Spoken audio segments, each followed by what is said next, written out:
Welcome to the second interview of our series, Get to Know the Real Estate Investor. This month, we are interviewing Greg Head. Greg is a seasoned real estate investor who still is working a full-time job, writing a book, and managing a successful real estate investment business. What I love about Greg is his positive attitude, always being flexible and adjusting to the new circumstances, the new market, and the new economy. Thank you, Greg, and let's start with the interview. Can you tell us, how did you start investing in real estate? Well, it was back in 2001, Maribel, and it's kind of a funny story how I got into real estate. I was actually on a fishing charter in the Gulf of Mexico, and at that time I ended up fishing with a surgeon from Atlanta for the entire day, and my fishing buddies never made it up to get up with me in the morning to get out to fish, so it was me and this surgeon, and he left an impression on me. And the advice he gave me was that take your investing into your own hands and essentially elevate your financial IQ. And the reason that was important to me is because here I was with someone who was 60 years old, made around $400,000 a year and couldn't retire. And really at the end of the day he couldn't retire because he let other people manage his money for him. And that's really combined with his obviously high spending habits that resulted in him continuing to work at age 60 and a high earner at that. So for my takeaway from that conversation was to really focus on elevating my financial IQ and take my investing into my own hands. I so choose real estate as a vehicle to do that. Wow, that was quite a lesson there. I didn't want to be 60 and still working. Actually, I do want to be 60 and still working, but wow. On my terms. And what would you say has been so far your biggest accomplishment while investing in real estate? Definitely the team. I think business comes down to people, and attracting a good team and good partners along the way is what I'm most proud of accomplishments. Not so much the size of the portfolio. I think if you don't have the right people and you can't attract and retain the right people, then you're not going to have any long-term success. Well, isn't that right, eh? Well, I know that you like challenges, but what would you say has been the most challenging thing that you did while investing in real estate? I would say definitely staying focused and maintaining a balance. I think as entrepreneurs, we're horrible at staying focused. Right? We're full of ideas, and those ideas all want to take us off in different directions. So just trying to find the discipline to maintain a focus and stick to a plan has definitely been my biggest challenge. Wow, that's a good lesson to learn there. Well, being in business always requires a lot of courage. In your opinion, what would you consider is a critical skill to develop as a real estate investor? I think it's the same skill is required for any business, and that's leadership. I think, obviously, if you look at the skills required to do investing, there's a number of them. But I think it starts with yourself and identifying what you're really good at and where's your natural skills, and then finding the people around you to offset those skills and what they're good at. And I think that takes leadership to do that.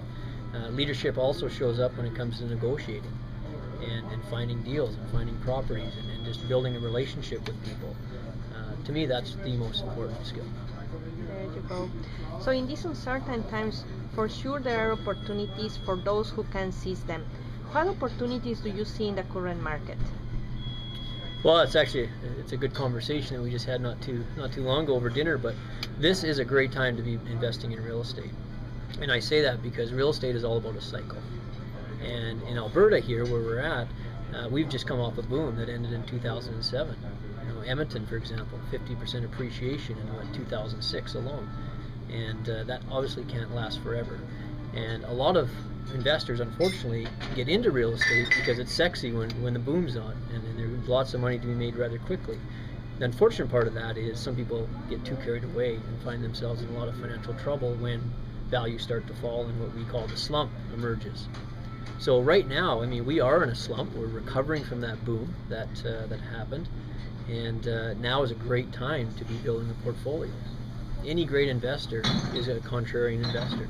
You look at Warren Buffett and the moves he's made in the recent downturn and how he's profited today, it's because he's been contrarian. So at the end of the day, right now, I think we got a long runway in the next decade in this province to build a really good portfolio to then capitalize when the next boom comes around. That's a very good advice. So what would you say is the most important lesson you have ever learned? I gotta think about that one. There's a lot to. I think listening to your gut is a big lesson, and learning what your gut's telling you and believing in it. And yeah, I would say that's pretty big lesson. I hear you. Well, as humans, we are creatures of habits. What would you say is your most important habit? I can tell you a lot of my bad habits. I'd say my most important habit is biking to work. I spend almost 2 hours a day on a bike, and I leverage a lot from that activity. I leverage exercise and, of course, all the benefits that come with that. It gives me time to think. It gives me time to listen to audiobooks. I try and get in at least 1 or 2 a month. And if I drove, I guess I could still listen, but I wouldn't get the exercise, the fresh air, and I lease out my parking stall downtown Calgary, so it's more cash flow. And as investors, we love cash flow. There you go. Well, that's a really good habit, let me tell you. Don't ask me my bad ones. So, do you have a favorite book? I read a lot of books. Things come to mind, I think, from an investing standpoint. I think Rich Dad, Poor Dad is a classic. It's a good foundational book to start off with. I've recently just finished Warren Buffett's Snowball, it's called, personal biography. That was a great book. But at the end of the day, Think and Grow Rich is by far my favorite book. I've read that, I think, the first time when I was 19 years old, and I pick it up continually to this day. Wow.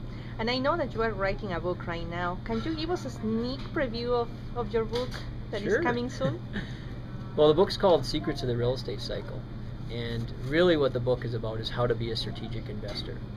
And being a strategic investor, means a number of things. Obviously, understanding the real estate cycle is a big part of that, but also having the right mindset is critical. Being able to set your goals and your tactics and having a strategy is critical, and those are all rolled into the premise of the book. And at the end of the day, we want to show investors how they can be successful in the long haul by being strategic. Wow. Well, Greg, it has been quite enlightening talking to you. And just to finish our interview, I want to ask you, what would you recommend to somebody that is just starting to think about real estate investing, and they are thinking on real estate as their wealth-generating vehicle? What would you say to them? Well, I guess the way I'd answer that is I'd ask people to really think about the approach they want to take to investing in real estate. If they want to be hands-on or if they want to be hands-off.